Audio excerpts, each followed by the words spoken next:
Environmentalism. Rich people versus poor people. Rich environmentalism versus poor environmentalism.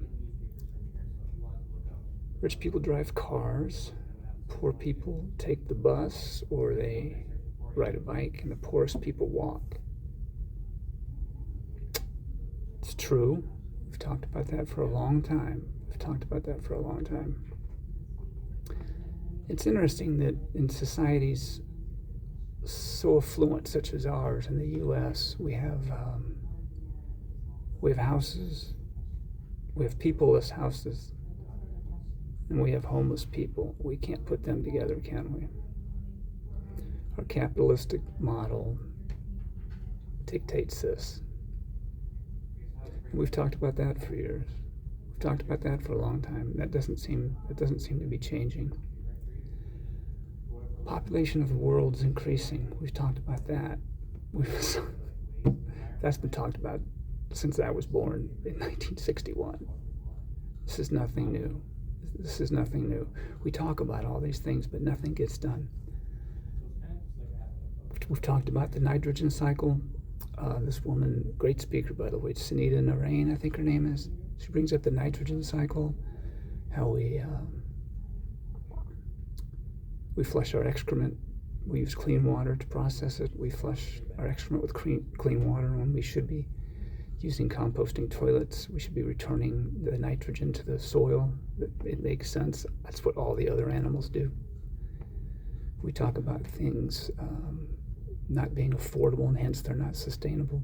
We've talked about all these different things. But one thing that most people are afraid to talk about, or if they do, it's just very quick. And it has to do with population. Sex. Most humans, my understanding, my experience on the planet, my experience dealing with people, most humans are interested in sex at some level. They're interested in having that physical contact, sexuality, sexual nature, estrogen, testosterone, whatever, okay? They're interested in sex.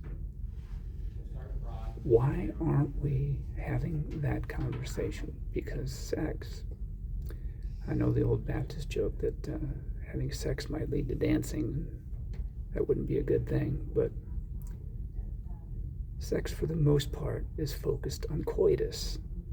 I can tell you when I was a kid, I was taught from my neighborhood buddies from the street.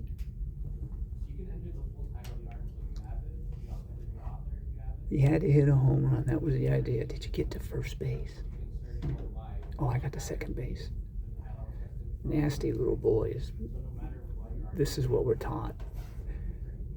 What if all of societies started focusing on non-coital sex? And I know this is difficult to talk about, but we're adults here. Why can't we have this conversation? Why can't we have this conversation? It's not going to work. Just say no, don't have sex. That's not going to work.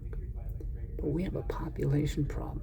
The population problem is what's causing it's a huge dent in the resource problem. We have limited resources. We have to control our population. And I know I've heard it talked about a lot, that we need to control our population and consumption. If you control population, that automatically controls consumption. Yes, we need to control consumption. Yes, we need to get the carbon cycle in the right frame. Yes, we need to get the nitrogen cycle in the right frame. Yes, we need to make sure we take care of water equitably and justly. But we got to stop having coitus. Got to stop doing that. That's my point. I think that's what we need to talk about. Again, we're adults here. If we can't talk about this here, where can we talk about it?